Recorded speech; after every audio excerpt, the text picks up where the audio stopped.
वक्त की है, एक बार आपको रोक रही हूँ। वो अपने दर्शकों को बता दें, राजस्थान में पाकिस्तानी ड्रोन हमला नाकाम कर दिया गया है। 10 ड्रोन को मार गिराने में राजस्थान में कामयाबी मिली है। शरद,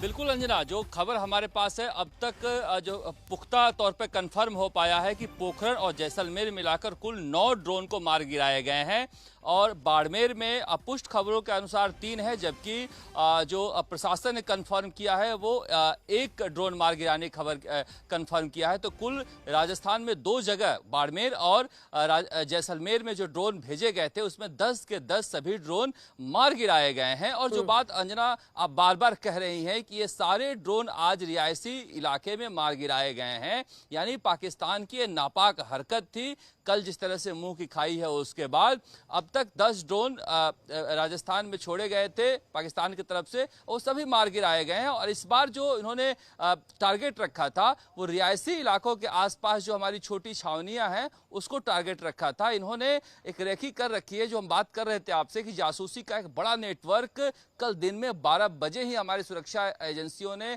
और आर्मी की गुप्त एजेंसियों ने इसे खोला था कि किस तरह से वो 2 दिनों से लगातार बेतहाशा कॉल कर रहे थे, लोगों को लालच दे रहे थे, धमकी दे रहे थे। जो उधर के रिश्तेदार रह रहे थे, बहुत सारी रिश्तेदारियां पाकिस्तान में हैं यहाँ के लोगों के, उनको धमका रहे थे, कुछ लोगों के अकाउंट में पैसे डालने की बात कर रहे थे। ऐसे 6 लोगों को उठाया गया था जिनसे सामरिक ठिकानों की जानकारियां मांग रहे थे कि भारत के सामरिक ठिकाने कहां कहां कैसे कैसे हैं, कितनी दूरी पर हैं और कहां कहां आर्मी पड़ी हुई है। तो कल ही ये समझ गई थी यहाँ की खुफिया एजेंसियां कि ये कुछ करने वाले हैं जिस तरह से, और अपील भी जारी किया गया था प्रशासन की तरफ से कि पाकिस्तान से आने वाले किसी भी कॉल को ना उठाएं।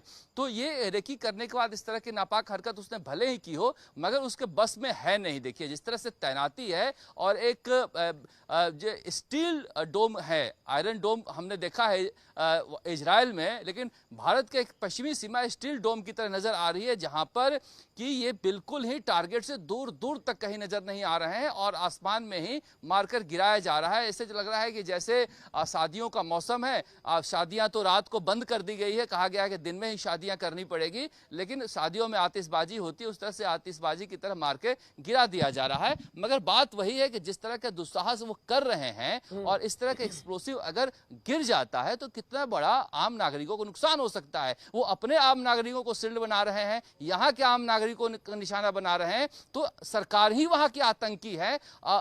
सरकार को ही हम आतंकी कह सकते हैं। ये आतंकी हरकत नहीं तो और क्या है। वो आतंक पालने के आरोप उन पर लगाने के बजाय इनके सरकार का ही आतंकी हरकत ये 2 दिनों से जारी है आम जनता पर, भारत के और पाकिस्तान दोनों के। जी बिल्कुल आपने सही कहा, सरकार ही जब आतंकी हो तो अंजाम ऐसा होता है आम मासूम नागरिकों पर, और यही उसकी बुज़दिली है, यही उसके कायराना हरकत है जिस पर से पाकिस्तान बाज नहीं आता है।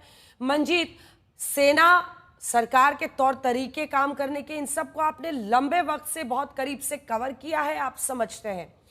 अगर हमारे दर्शकों के लिए आप डिकोड करें सबसे बड़े अचीवमेंट्स, यानी हमने जो हासिल किया है, हमने जो मार गिराया उनके ड्रोन्स को, उनके अटैक्स को निष्क्रिय किया है, नाकाम किया है, वहीं दूसरी तरफ सबसे बड़ी चुनौतियां, हम फिरोजपुर की तस्वीर दिखा रहे हैं, गाड़ी पर जाकर एक ड्रोन गिरा, आगे इंजन की तरफ आग लगी है, वहां बुझाने की कोशिश हो रही है।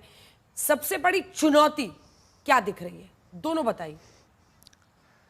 देखिए अंजना, अगर आप देखें भारत और पाकिस्तान के बीच अगर सीधी वॉर करगिल के बाद अगर इस घटनाक्रम को देखें तो उस इतने सालों में करगिल के बाद पाकिस्तानी सेना दोबारा एक ब्लफ अपने बारे में तैयार कर लिया था कि वो भारत की सेना के मुकाबले 19-20 है और पूरे पाकिस्तान में झूठ बेचा गया, कश्मीर के नाम पर बेचा गया। पिछले ऑपरेशन सिंदूर के और ख़ासतौर से सिंदूर और उसके बाद के घटनाक्रम को आप देखें तो पाकिस्तान के इस झूठ को देश और दुनिया के सामने और पाकिस्तान के अंदर भारतीय सेनाओं ने एक्सपोज कर दिया। पाकिस्तान को इस बात का गुमान था कि भारतीय सेना लाहौर, बहावलपुर, पंजाब के अलग अलग जो महत्वपूर्ण ठिकाने हैं उनके GHQ तक नहीं पहुंच सकती। तो वो जो पाकिस्तानी सेना का झूठ था उसको भारत की सेना ने ऑपरेशन सिंदूर और उसके बाद के घटनाक्रम में उनकी जवाबी कार्रवाई में उसको एक्सपोज कर दिया।